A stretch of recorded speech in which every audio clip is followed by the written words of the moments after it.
All right, guys, update on the 42 Mercury. I've been working on it.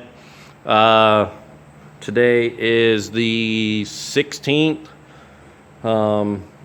I've worked on it a little bit yesterday for probably about 4 or 5 hours yesterday.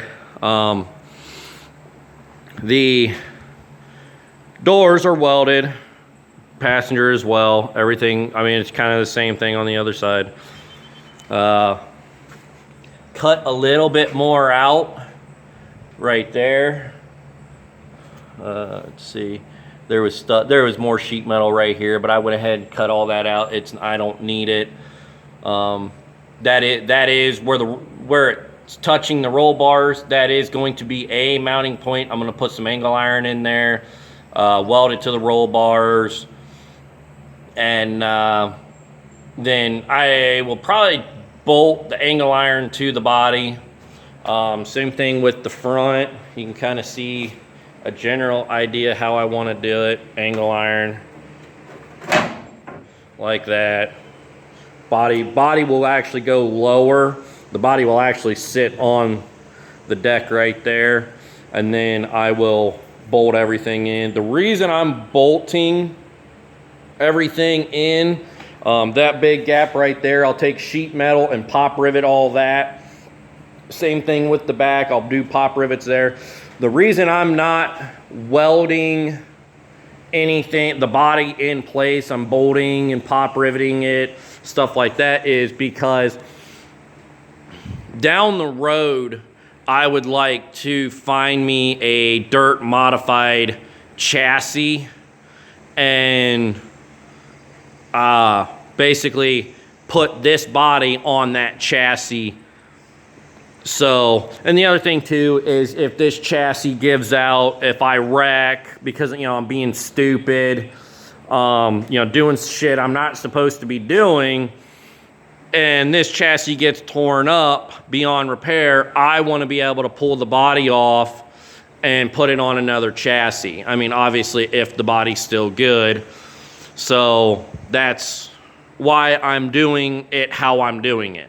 It will be secure. I'm using lock washers and lock nuts and all that. I mean, I will have no fear of hauling this down the highway at 70, 75 miles an hour to go race it and worry about the body flying off. I'm not worried about that. So that's how that's going. Here's this side over here. If it ever zooms, clears up. There we go. Kind of the same thing. So now it's pretty much, I just gotta lower everything, get it where I wanted. Maybe do a little bit more cutting on it to try and get it as low as possible. So we'll see what happens. Once the body is mounted, I have decided that right over there is the trunk lid. I am going to weld the trunk lid in place. Although, yes, my fuel tank is there and my battery goes there. What I'm going to do is I will weld the whole trunk lid in place. Then I will cut a hole to be able to remove it, whatever. This way, I mean, it's, you know, it's pretty much, it's wedged right now up against this bar, but that will be loose, flapping around.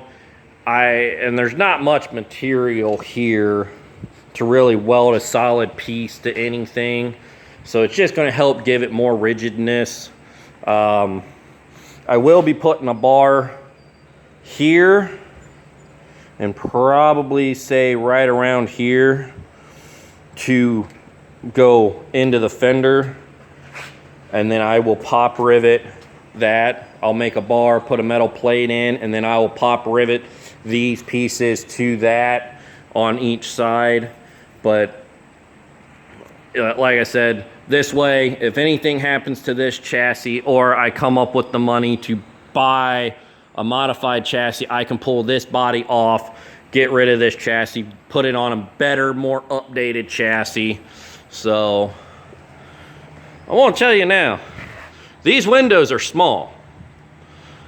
And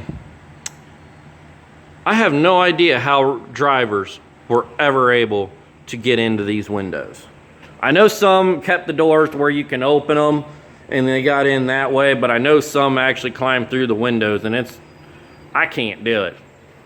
So, but a little bit more work done on this.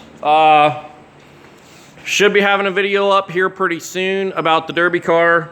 I've got all the parts ready to go. I just got to basically start tearing into it and get them put on. Rolled the trunk a little bit. If you guys haven't paid much attention, I did roll the trunk. I used the engine hoist. I put a strap around here underneath the legs, and then exactly how you see the chain right now, I went ahead and did that and rolled it up a little bit. This way kind of try and get it out of tire clearance. I'm still having issues right now with tire clearance. This side is good, but the other side is still touching. So I've got it lifted up right now to try and let the rear end kind of just sag and relax. So, but almost ready. Got about 3 more weeks and she will be hitting the track at the Wayne County Fair for their demolition derby, September 12th. So, and then a few days later, if this one is done, this will be heading to Ashland County Fair on September 15th for their vintage stock car race. So, very, very long, stressful next couple weeks to get both these cars done. So, but it's going to be fun in the end. So, thanks for watching. See you guys soon.